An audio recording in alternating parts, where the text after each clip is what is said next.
Assalamualaikum warahmatullahi wabarakatuh.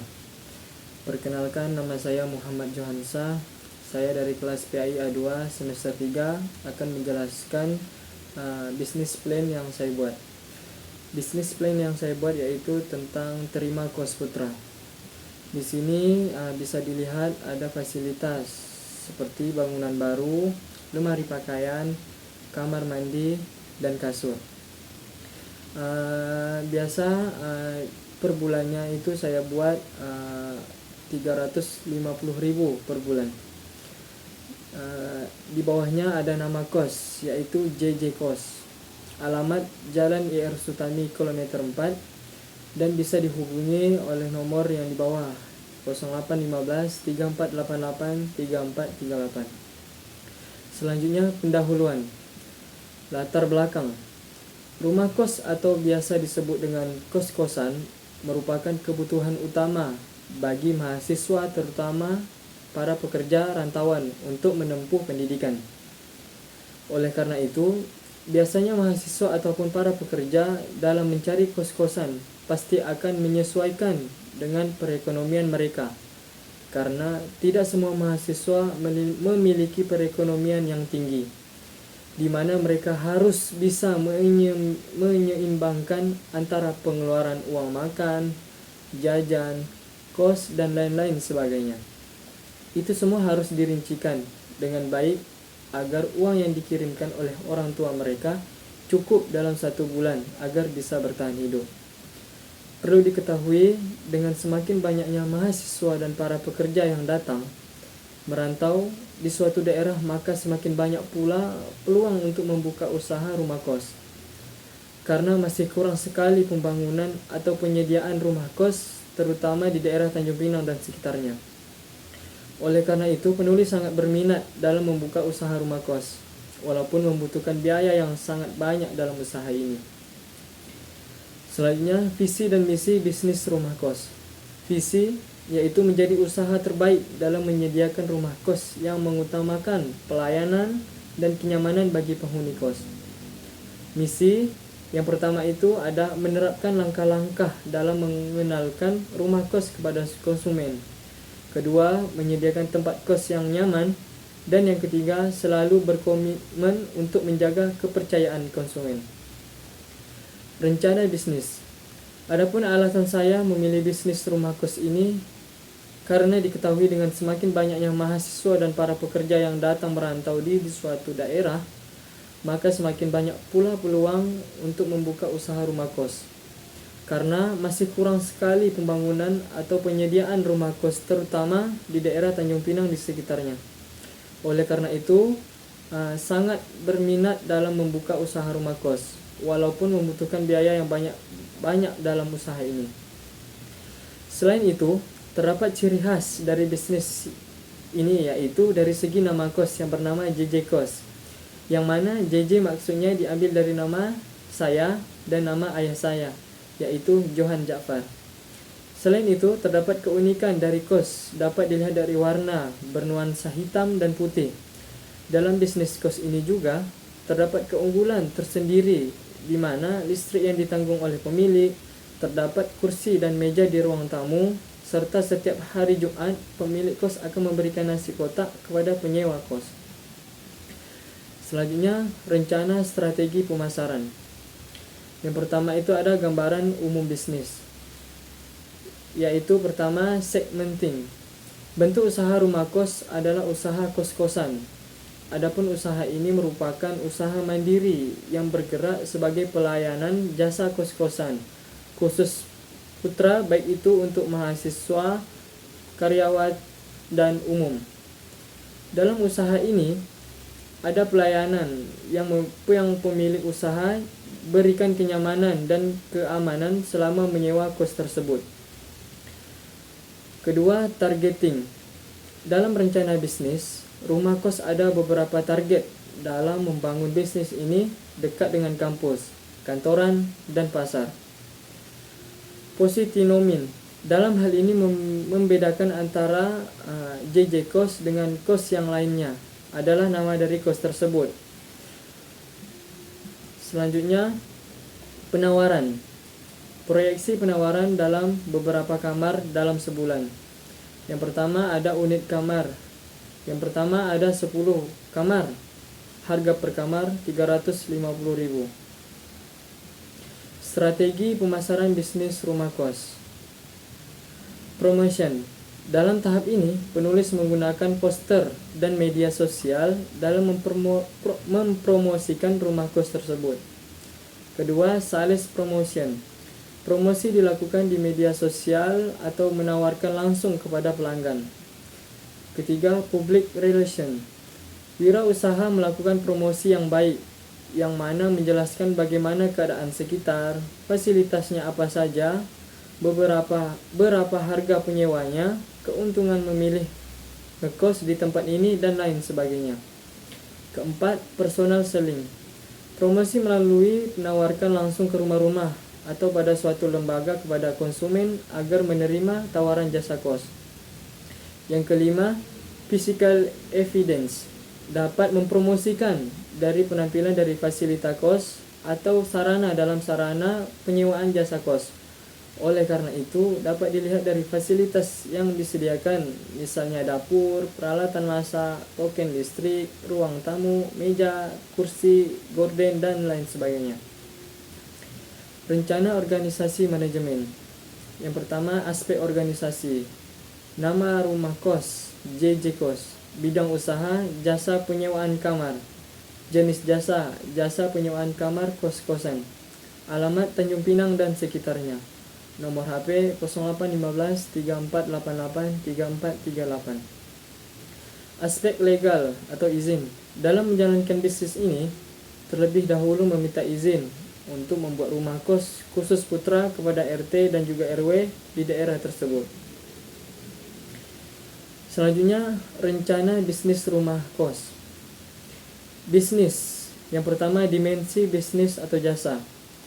Adapun bentuk dari kos ini berbentuk rumah seperti L yang di dalamnya terdapat 10 kamar.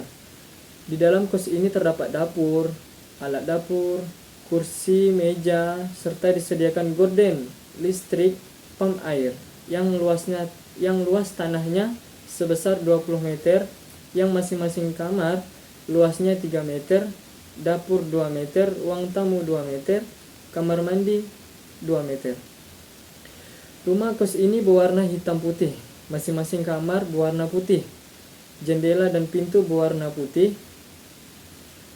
Kamar mandi, ruang tamu, dapur berwarna putih dan hitam.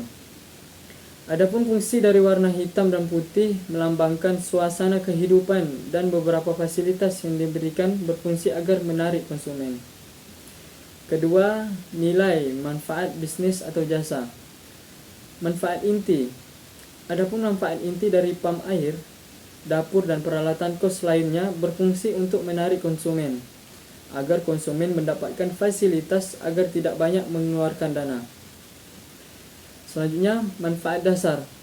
Manfaat dasar dari fasilitas listrik diberikan untuk menyelesaikan masalah kebutuhan utama.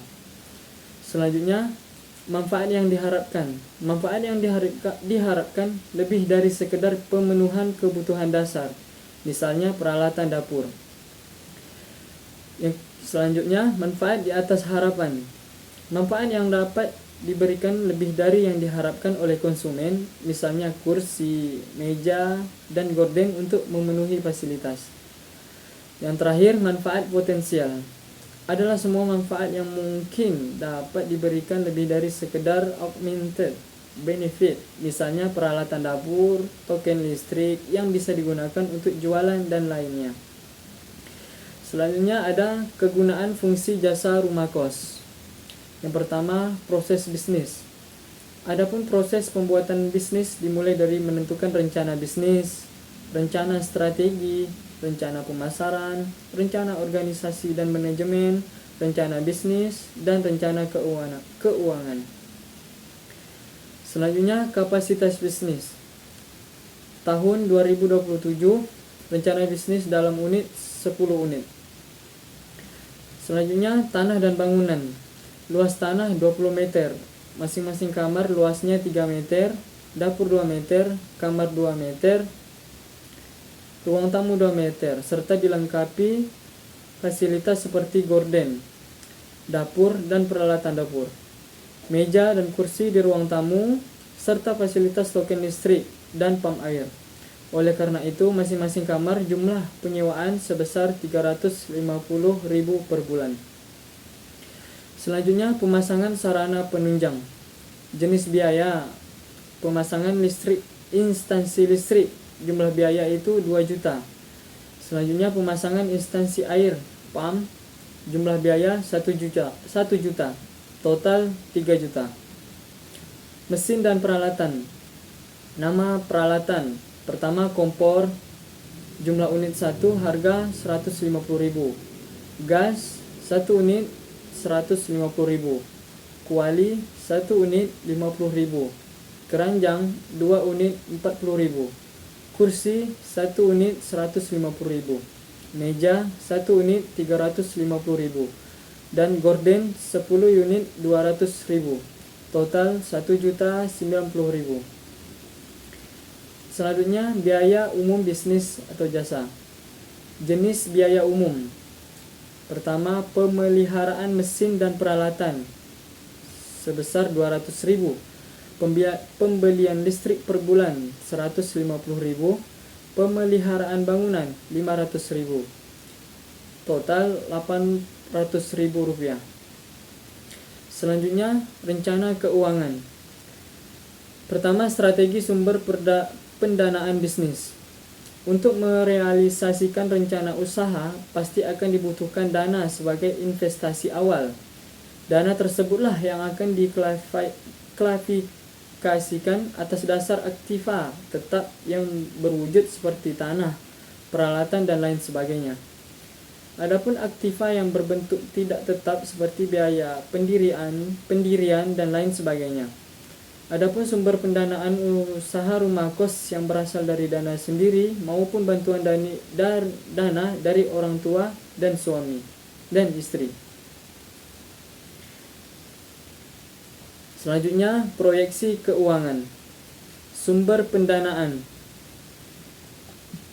Uraian yang pertama, modal sendiri. Biaya 80 juta rupiah. Kedua, bantuan orang tua 40 juta rupiah. Bantuan istri 50 juta rupiah. Total 170 juta rupiah. Kebutuhan pembiayaan. Tanah 20 meter seharga 50 juta. Bahan bangunan 50 juta. Peralatan kos 1.500.000. Alat angkut 150.000. Total 101.650.000. Analisis keuntungan. Total 106.540.000. Total biaya tetap 170 juta. Biaya variabel per unit 300.000. Biaya jual per unit 350.000. Keuntungan per tahun 26 juta. BEP 170 juta dibagi dengan margin kontribusi 350 dikurang 300.000.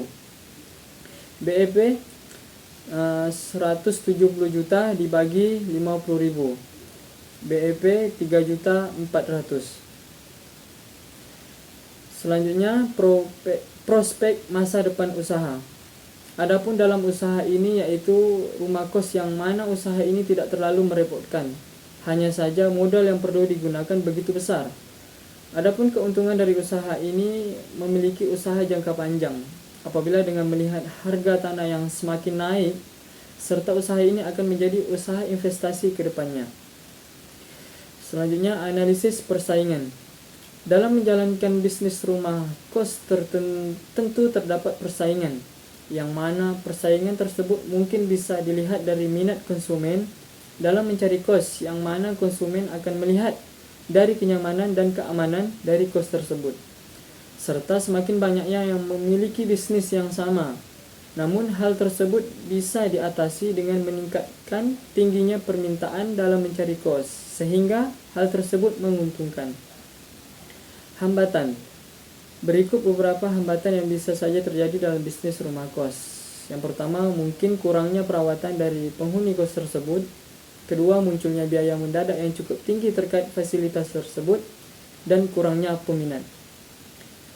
Selanjutnya, tindakan alternatif. Untuk mengurangi hambatan dalam bisnis ini, yang pertama itu yang harus diperhatikan, yaitu melakukan pengawasan secara rutin terhadap para penghuni kos, sekaligus menjalin silaturahmi. Kedua, mempersiapkan dana untuk renovasi kos. Ketiga, meningkatkan daya tarik, kenyamanan, dan keamanan terhadap kos agar banyak peminatnya. Dapat ditarik kesimpulan bahwa dengan berbisnis rumah kos ini sangat mudah dan menguntungkan. Dalam berbisnis harus dilakukan dengan sungguh-sungguh dan harus menguasai dalam berbisnis agar bisnis yang kita jalani dapat berjalan dengan lancar. Mungkin itu saja yang dapat saya sampaikan, terlebih dan terkurang saya mohon maaf. Saya akhiri, wabillahi taufiq wa hidayah. Assalamualaikum warahmatullahi wabarakatuh.